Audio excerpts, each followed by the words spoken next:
Yeah, I did Dominic Negus's book Into the Light last year, and I've always found Dominic Negus a really fascinating character to study. A bit like Attenborough with the monkeys, if you like. I first come across him in. I was aware of his name around 1999, 2000, when he was like a cruiserweight, kind of, getting a Southern Area title shots. His name would come up in boxing news quite a bit, but I suppose the first time I really took notice of him was when he come to the public spotlight when he fought Audley Harrison. Um, and when he boxed and as he got banned, I thought, what a funny character you are. I'm looking forward to seeing more of you. And obviously, it wasn't the case because Dominic got a ban from the British Boxing Board of Control. Yeah, so obviously I watched his Britain's Underworld documentary, seen the Danny Dyer's thing, and I met him in I met him in 2012 at the Ricky Burns against Kevin Mitchell win. Um, yeah, it was really took how polite he was and how well mannered, and obviously you've seen him and you know what he looks like. The clues in the name, if you like. You see him there, big, bald, 6'2", hands like shovels, and he was very charming. That stuck with me. I had my son with me that day, and all that. I remember thinking, what a nice guy he was. Anyway, years go by. I start writing books, and I put him in Tales of Pugilism, maybe one or two others, at the Sykes book, the Duffy's book. And obviously gradually got to know him. And I spent about 5 days with him in Essex, about two and a half year ago, over 2 year now. Um, and I found him really fast. He's scary. Don't get me wrong. He's probably the scariest guy you meet in the flesh. I mean, I've done 3 books now on Paul Sykes, and I never met Paul Sykes. He'd been dead for 5 years before I even knew he was. But something that always gets mentioned in them books is how big his hands was. And when you see Dominic in the flesh, if you ever have a look at his hands, they're the biggest I've ever seen. But I found him really. I found him really. I've always been really interested in interesting people or unusual people, and it's I've got a job which I'd probably do for nothing. And Dominic kind of falls into that category, which is obviously why I wanted to do a book with him in the first place. But he's very humorous and he's very funny um, with some of the things he does, even though he doesn't mean to. And he was telling me stories. I mean, one of my favourite films of all time is Sexy Beast, which is it's got Ray Winston in it, and it's got Sir Ben Kingsley, I think he is now, and he plays a bad guy called Don Logan. Schizophrenic, total psychopath, but he often talks to himself in the mirror. He has voices and all that. And Dominic used to tell me, he said, I mean, just to tell you the bit in the film, there's a scene in it where Ben Kingsley is Don Logan, and he's talking to himself, and he's shaving, and he's looking in the mirror, he's going, there's no one about, and he's going, you alright, mate? You don't look too well. You alright? Someone been having a go at you? Oh, I'll sort it for you if you. No, listen, just say the word. I'll sort it for you. And he's just having this conversation. And Dominic said, you know what, Jamie? He said, I used to do that myself. He said, I'd look in the mirror, just walking about in my house, with pants, just walking about naked. I'd be looking in the mirror, talking to myself, just winding myself up. And I'd be saying, I'm just winding, just getting annoyed and think, you know what? The next fucker who's phoning me is getting, next bastard who rings me now asking for a favours, I was going to get barrels. And he'd just be talking to himself in the mirror. And this would go on and on and on. And he'd just have these proper, fully flown conversations with himself. Dominic, if you're watching that, sorry mate, it's really funny, but it's a kind of insight to probably how crazy your man was at one point.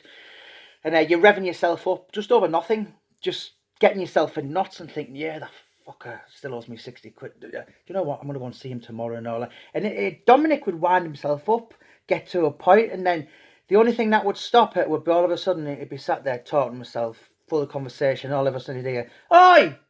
shut the fuck up, you cunt. Dominic, bring me a drink in.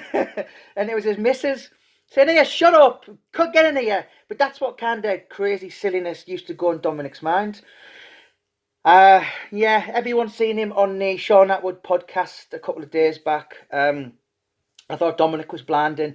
There's a saying which is once you admit your own faults, then it can never be used against you. So Dominic has openly admitted, he said, listen, he said, I was a prat. I behaved stupid, you know, I took my eye off the prize because he, in my opinion, he could have at least been European level fighter. British champion all day long. Yeah, and he blew it because you can't live the life of an athlete, you know, getting up training, but then probably doing your debt collecting and all this kind of skullduggery, which he was obviously involved with. And, you know, hindsight's a wonderful thing, and it's quite sad now that he's 50 and his chance has come and gone. But, you know, it's hindsight is a wonderful thing, and he's got to live with that. And he's, you know, he could. I'm not just saying this because I'm his friend, but I'm quite clued up on boxing and have been for the last 30 years. And I really think he could have, as I said, been British, Commonwealth, European level. I know he sparred with quite a few people. The guy who fought Roy Jones, Darius Mikulski, I can't pronounce his name, but Dominic bashed him up in sparring and all. He's kind of, you know, he's only got himself to blame. But when I hear the name of Dominic Negus, I can't help but smile. And I know I did his book. It's been out nearly 2 years, something. And when we did that book, he basically fucked off and went missing for something like 18 months. And Dominic, if I could have been a big hard case, mate, I'd have come and found you and done what them blokes did with the axes. And yeah, but no, on a serious note, Dominic had a few issues in his life that I didn't know about and I didn't understand. But he's come back on the scene, and do you know, I've sat with people over the years and listened to them and done the books, and after sitting with them for hours, I just go and have a lie down because my head's battered with nonsense. What's really refreshing in Dominic Negus is, I mean, I've done books with people where, you know, it's literally they're beating 10 people up on every page. And I think I just can't for the life of me do them books anymore. But I think with Dominic, if anyone's ever read any of my books, I like to put there's like a reason why it, you know, crime doesn't pay. If you're looking at Paul Sykes, he could have had anything, but he died in the gutter. Roy Shaw was a bit of a playboy, millionaire, but he died at the end of his life, Alzheimer's, dementia. He died a lonely broken man. And you know, you've got to look at the likes of Lee Duffy, who's been dead now longer than he's been alive.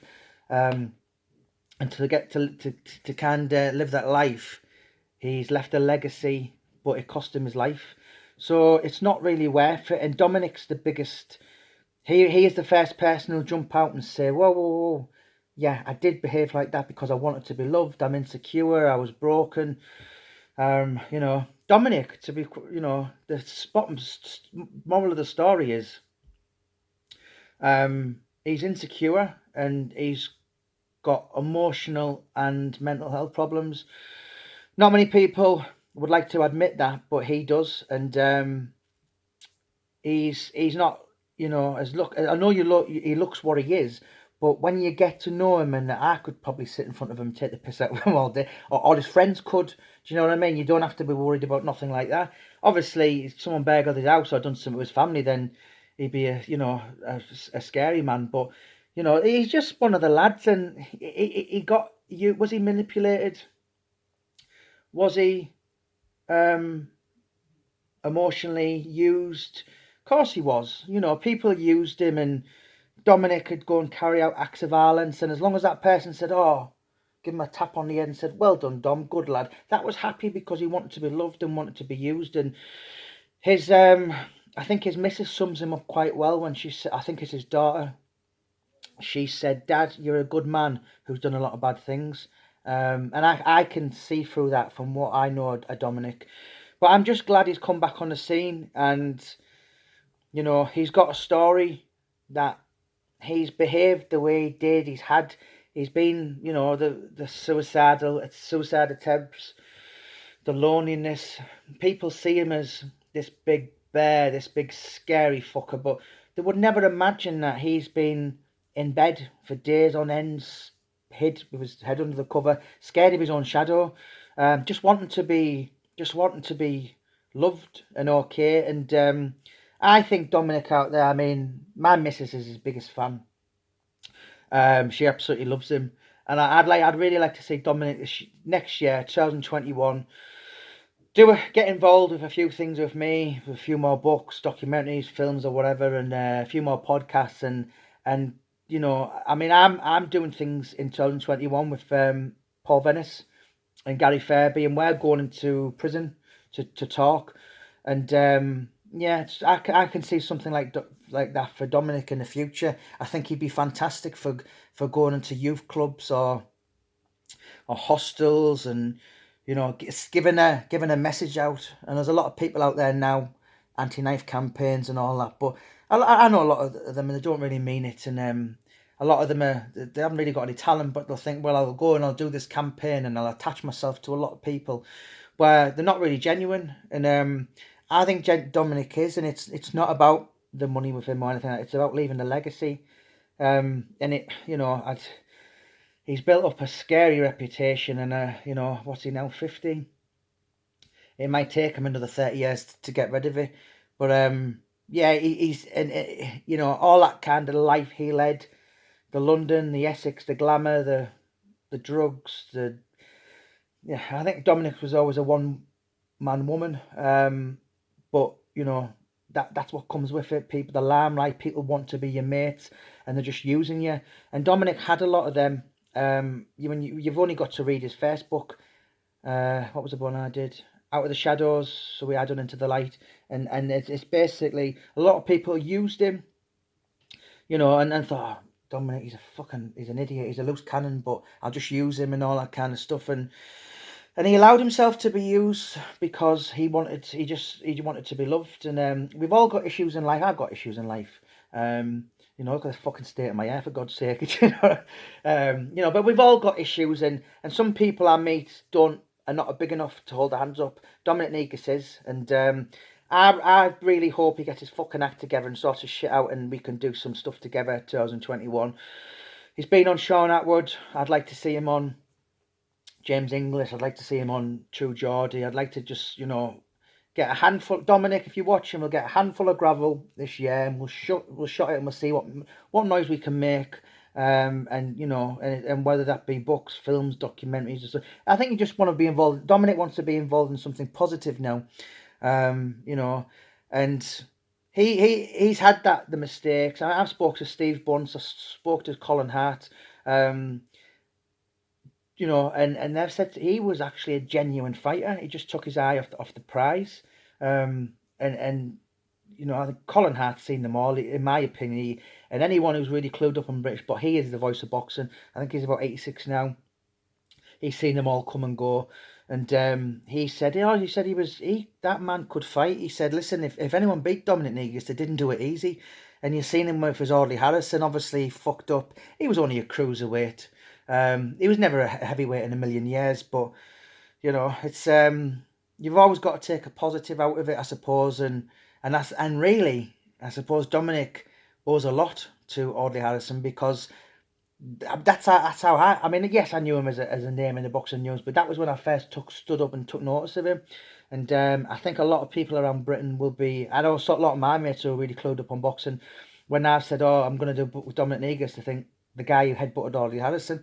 So I do think he does owe a bit to Audley Harrison. But yeah, it's he is a really funny guy. He's an interesting guy. He's someone who's genuine, and I have a lot of time for him. My wife loves him, big fan. But yeah, that was a funny story, and I just give you a little glimpse to the utter crazy. What could you call it? And he's just, that's what he was like. He would wind himself up, and You know, this is what I've used as the thumbnail for the Ben Kingsley when he's looking in the mirror. You can just see Dominic, can you, in his pants, stood up, shaving, and he's looking in the mirror and he's going, fucking hell, you don't look too clever, boy, yeah? He did what, yeah? I'll sort that, mate. I'll sort that out for you. And he's just crazy, but you've got to love him. And I think people like Dominic Negus make this life interesting. You know, there's people that might live to 100 and they're not really interesting, and the people will go unknown. Where, you know, if Dominic Negus dies this year, 50-year-old, he's I like to, as I said, Attenborough the Monkeys. I like to kind of I've always did it. With I like the underdogs in life. A few year back, I ended up in Edinburgh. I had a pocket full of money on me. Could have went and stayed in a hotel, and I ended up hanging around tramps in Edinburgh in bloody houses like something out of Train Spot, and just spent the night with just life's undesirables. And I always like the underdog. And Dominic said it. Dominic has been the underdog. He's had to deal with kind of people judging him before they met him. You know, I imagine his daughter Bella has had that problem where she's probably thought, you know, I probably wish I had a normal dad. And what I mean by that is, at one point, Dominic Negus was really, really in the spotlight. He was a bit of obviously he's a face in the Essex world, but he was a bit of a legend he was a boxer. He was a huge name in the unlicensed circuit, which I don't think many beat him. I think he was beat once in about 36 fights or something. So what he did was, you know, and he was fighting all the time, and you know, and I dare say probably Bella's friends probably looked at him and would have thought, Bella, your dad's a bit scary. But I call Dominic a big bear. He's just like a big. If you've seen the Jungle Book and you've seen Baloo, he's just like a big teddy bear. And them hands there, you see his hands, they're actually just bear claws. That's how Dominic catches his fish and salmon and all that. But no, he is a lovable big teddy bear. And Dominic, if you're watching, mate, I really hope that you get your act together and we can do some big things. But you really fascinate me. You really interest me. It's always a pleasure to be in your company, mate. It's always a pleasure to hear from you. And you always put a smile on my face when I'm reading your stuff. But yeah, Dominic, he's an interesting character, guys. If you're watching this on YouTube and you want to message Dominic Negus, you can do it by following his page on Facebook, which is called Into the Light. He's on Instagram as well. So there's a Facebook on there there's a Facebook page on there called Dominic Negus, and that's not him. On Facebook, he's called Dominic Negus because some crazy bastards made a fake account of, which is, I don't know, it takes all kinds, doesn't it, I suppose. But yeah, if you're messaging Dominic Negus on Facebook, that's not him. So the quickest way to message him is just message the page Into the Light. Keep supporting we're building up a little following now, guys. You know, my anxiety's a lot better, and I'm being able to do these kind of things. So don't forget to click and subscribe to our channel. Thank you so much for listening to my drabble. Love you, Dom. God bless, and thank you so much, folks. Bye.